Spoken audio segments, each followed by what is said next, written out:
Mati, shalom y muchas gracias por estar nuevamente con nosotros. Un gusto tenerte. Un gusto como siempre, gracias por llamarme.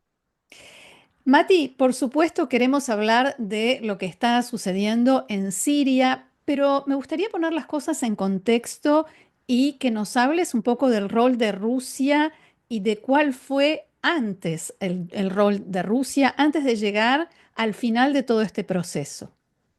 Sí, el triste final desde su punto de vista. Sí, el final de otro Mirá, principio.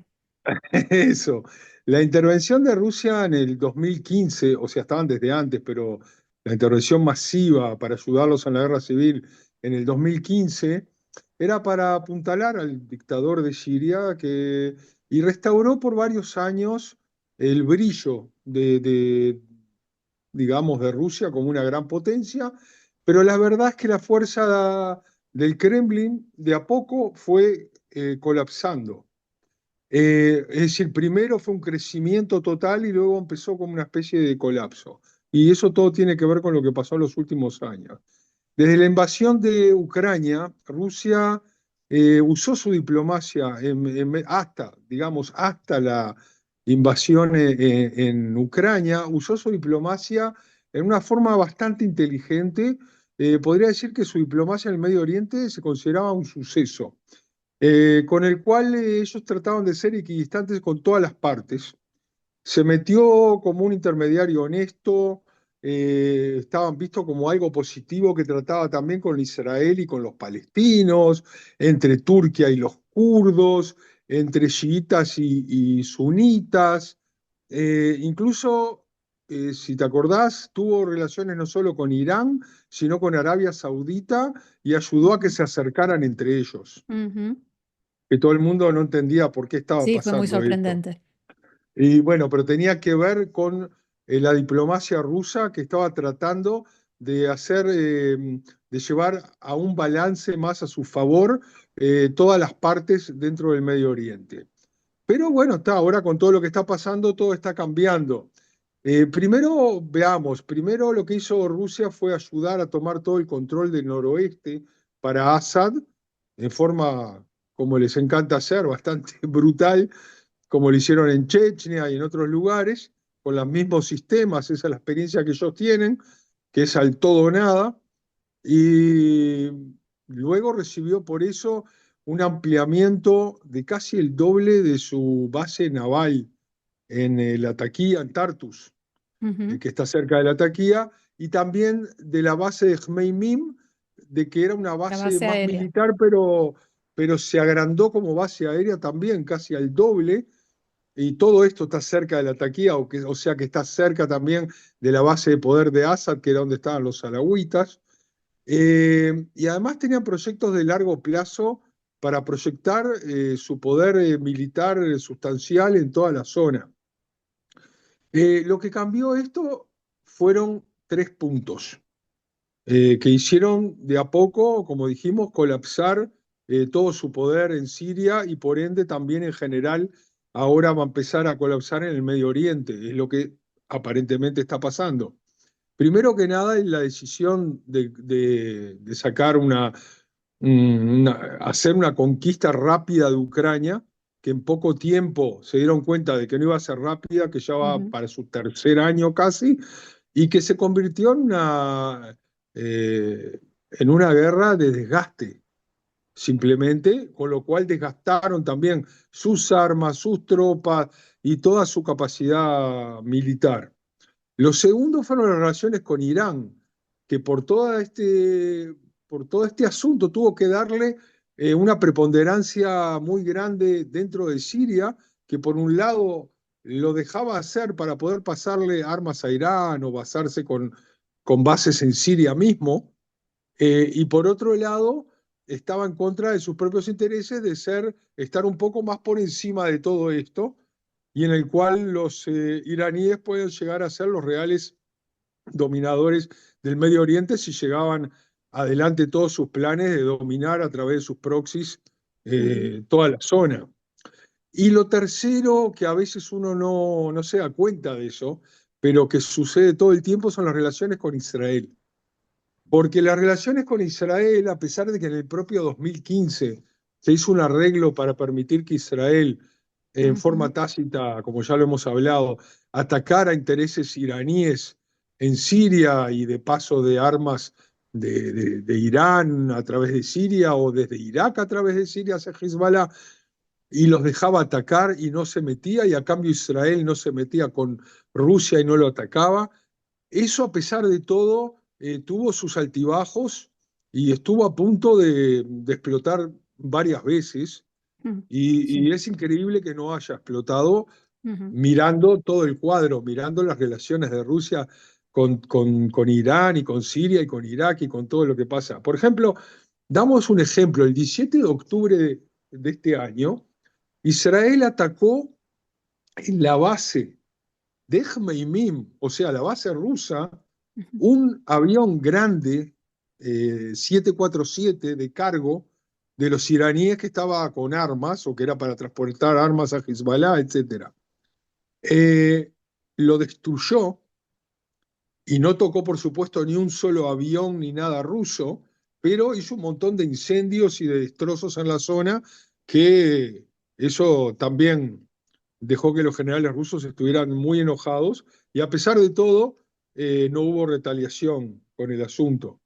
Después también, cuando Israel hizo la retaliation, la devolución de contraataque contra Irán, lo hizo dos veces, ujú, fue hecho todo con tecnología israelí y con tecnología americana que estaba ayudando, y todo eso demostró que incluso dentro de Irán, las grandes baterías antiaéreas como el S-400 de Rusia prácticamente no sirvieron para nada, lo ujú, que bajaron el rating de toda la industria rusa a ojos de todo el mundo, además de claro. humillarlos.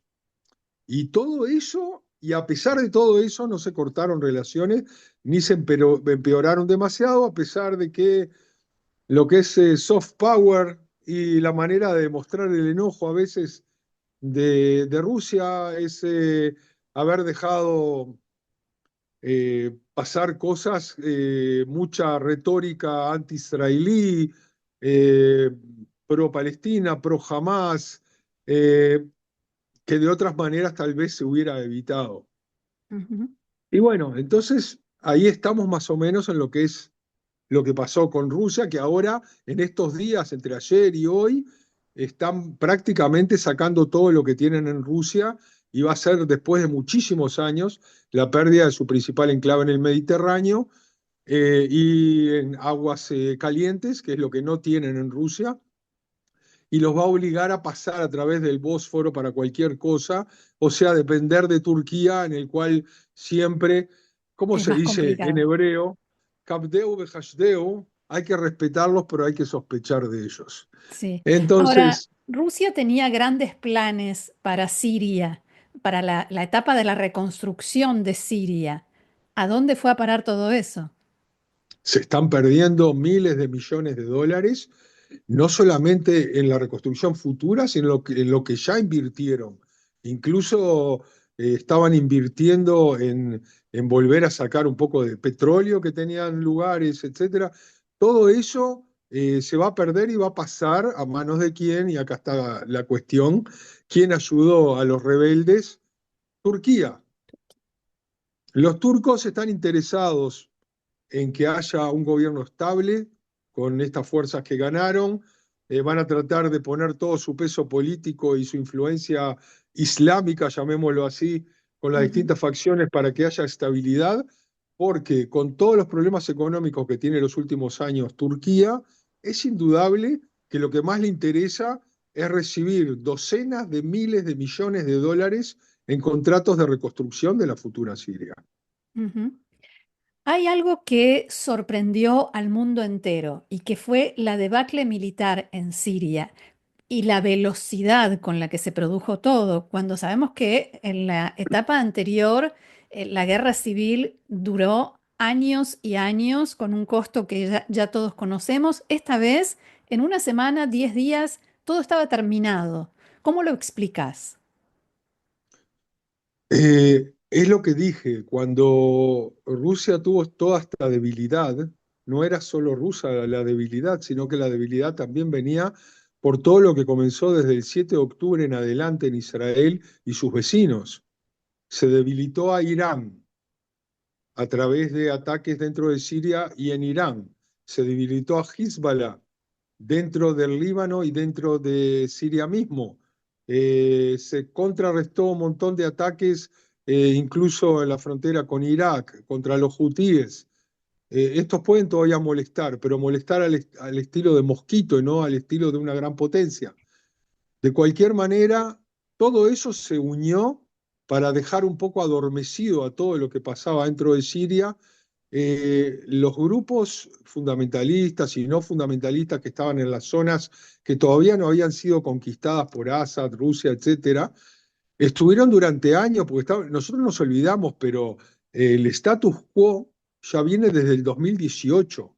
Ujú. Son 6 años en los cuales Turquía, con las facciones que lo ayudaban a reprimir kurdos, o Qatar, o Kuwait, o hasta Arabia Saudita, estuvieron ayudando a todas estas facciones a reorganizarse y en este momento llegaron al momento de atacar y al momento de contraatacar y llegaron y se ve que lo hicieron realmente en el momento adecuado porque en vez de estar 2, 3 meses o un año atacando, en una semana todo se vino abajo como un castillo de naipes y yo he visto varios videos y varias entrevistas a distintos actores que, por ejemplo, entraron en Alepo, en Idlib, en Damasco, y uno se fijaba en que mucha gente que apoyaba a Assad, de un día para el otro dijo, no, gracias por liberarnos, pero no realmente lo apoyábamos, estábamos entre la espada y la pared.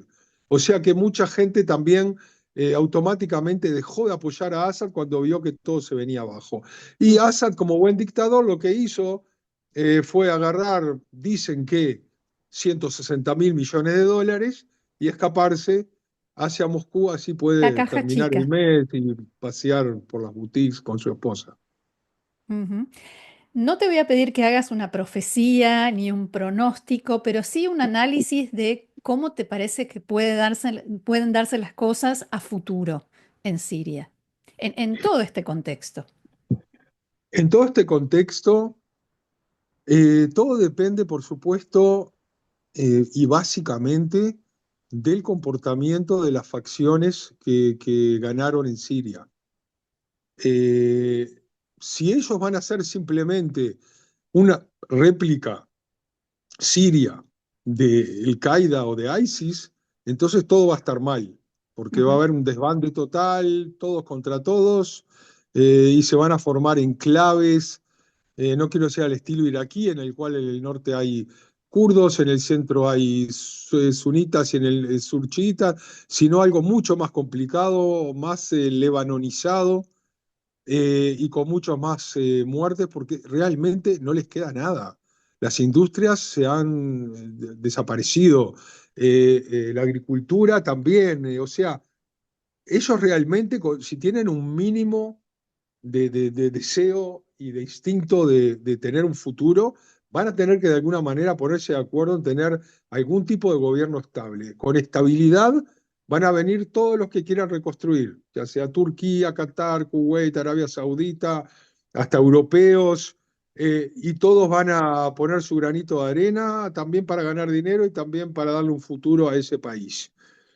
Yo creo que el problema más grande, si es como lo estoy viendo, va a ser con el Líbano, porque el Líbano tiene 1 millón de desplazados sirios, Ujú. al igual que Europa, van a tratar de que ellos vuelvan hacia Siria. Están también el Hezbollah, que todavía le queda muchísima arma, aunque ahora no le puedan pasar más armas, y se puede volver a una guerra civil en el Líbano que influya también en todo lo que sucede en Siria, incluyendo que las facciones sirias traten de entrar a hacer orden en el Líbano para vengarse también de los chiitas. Vos Eh, decís que las facciones sirias pueden entrar al Líbano para vengarse de Hezbollah. es una gran posibilidad. Tal vez no ahora, pero cuando Mm. estén un poco más organizados y más estables, como diciendo, queremos también liberar al Líbano. Y ahí todo puede pasar, incluyendo de que Israel puede decidir de que en forma temporal lo que tomamos en estos días, que es la franja de seguridad, de separación que había desde el 73 con los sirios. Por ahora estamos ahí hasta nuevo aviso. Y nuevo aviso pueden ser 3 meses, un año, 5 años, no se sabe. Y bueno, entonces pueden pasar muchas cosas diferentes, pero sí la mentalidad yihadista va a ser la que preponderante, nada bueno va a pasar en los próximos meses. Pero al menos tienen menos armas que las que podrían tener ahora si los arsenales de Bashar al-Assad hubiesen quedado intactos. En ese aspecto no hay una palabra lo que decir sobre el accionar de Israel. Israel vio la oportunidad única de dejar a un país que siempre fue enemigo. No nos olvidemos. Ujú. Estábamos con un acuerdo de cese de fuego, de separación hace 51 años, pero nunca dejaron de ser enemigos. Se fueron ellos, entonces ese acuerdo ya no se cumple. Entonces vienen nuevos, si lo van a cumplir, Israel va a volver a la línea de demarcación, si no, no. Y de cualquier manera, mientras tanto, Israel hizo 310 olas de ataque y terminó con más del 80% de todos los barcos, aviones, Sistemas baterías de defensa. antiaéreas, de todo lo que tenía un país que realmente se comportaba en forma totalmente agresiva y siempre esperando el momento de poder volver a atacar Israel, ya sea no cuando estaba Assad, porque no le convenía, pero desde los proxies de Irán, dejando a Irán levantar bases y tratando de llegar hasta el Golán. Bueno, ahora tienen un líder que el origen de su familia es del Golán y de que habla de que hay que ir al Golán y a liberarlo y a Jerusalén también. Bueno, eso lo escuchamos hace 76 años de todos los países que nos rodean, ahora de menos países y esperemos que en el futuro de menos aún. Muy bien, Mati Zweig, muchísimas gracias por haber compartido todo esto con nosotros y será hasta la próxima. Será hasta la próxima y habrá una próxima porque estas cosas no se terminan mañana de mañana. No, sin duda. Gracias. Shalom. Gracias, Shalom.